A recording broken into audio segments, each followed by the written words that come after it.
നമുക്ക് baby radish അഥവാ മുള്ളങ്കീനെ നമുക്കൊന്ന് ഉപ്പിലിട്ട് നോക്കിയാലോ. അപ്പോൾ നന്നായി കഴുകിയെടുത്ത ശേഷം തുടച്ച ശേഷമാണ് നമ്മളത് കട്ട് ചെയ്തെടുക്കുന്നത്. ഞാനിപ്പോൾ വട്ടത്തിലാണ് കട്ട് ചെയ്തെടുത്തിരിക്കുന്നത്. നിങ്ങൾക്ക് വേണമെങ്കിൽ നീളത്തിൽ വേണമെങ്കിലും കട്ട് ചെയ്തെടുക്കാം. ഈ ഒരു തിക്നെസ്സിലാണ് കട്ട് ചെയ്തെടുത്തിരിക്കുന്നത്.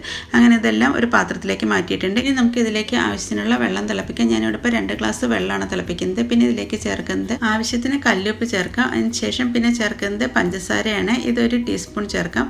അതിനുശേഷം നന്നായി ഒന്ന് മിക്സ് ചെയ്തെടുക്കാം. പിന്നെ ഇതിലേക്ക് ചേർക്കേണ്ടത് വിനാഗിരിയാണ്. പുളിയുടെ ആവശ്യത്തിന് വേണ്ടിയുള്ള വിനാഗിരി ചേർക്കാം. പിന്നെ ഇതെല്ലാം കൂടി നന്നായി മിക്സ് ചെയ്ത ശേഷം വെട്ടി തിളയ്ക്കുന്നവരെയാണ് തിളപ്പിച്ചെടുക്കേണ്ടത്. ഇനി ഒരു ഉണങ്ങിയ കുപ്പിയിലേക്കാണ് നമ്മൾ കട്ട് ചെയ്ത് വെച്ചിട്ടുള്ള റാഡിഷ് ചേർക്കേണ്ടത്. അതിനുശേഷം പിന്നെ നമ്മൾ ഇതിലേക്ക് ചേർക്കുന്നത് റാഡിഷ് ചേർത്ത് കഴിഞ്ഞപ്പോൾ ഒരു 3/4 കുപ്പിയോളം വന്നിട്ടുണ്ട്. അപ്പോഴേക്കും വെള്ളമൊക്കെ നന്നായി തിളച്ച ശേഷം തണുക്കാൻ തുടങ്ങിയിട്ടുണ്ട്.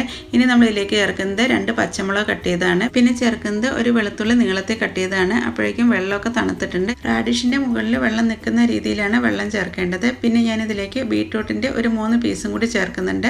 അതിനുശേഷം നന്നായി ഒന്ന് മിക്സ് ചെയ്തെടുക്കാം. അപ്പോഴേക്കും എന്താ കളറൊക്കെ ഒന്ന് മാറി വന്നിട്ടുണ്ട്. ഇനി ഒരു ദിവസമാണ് നമ്മളത് അടച്ചു വെക്കുന്നത്. പിറ്റേ ദിവസം ആകുമ്പോഴേക്കും നമ്മുടെ പിക്കിളൊക്കെ റെഡി ആയിട്ടുണ്ട്. അപ്പോൾ കഞ്ഞിയുടെ കൂടെയും ചോറിൻ്റെ കൂടെയും അല്ലെങ്കിൽ വെറുതെയൊക്കെ കഴിക്കാൻ പറ്റിയിട്ടുള്ള നല്ലൊരു പിക്കിളാണ് റാഡിഷ് പിക്കിൾ. അപ്പോൾ നിങ്ങൾ ഇതുവരെ ഈ ഒരു രീതിയിൽ ട്രൈ ചെയ്തിട്ടില്ലെങ്കിൽ ഇതൊന്ന് ട്രൈ ചെയ്ത ശേഷം ഫീഡ്ബാക്ക് തരാൻ മറക്കരുത്. Thank you.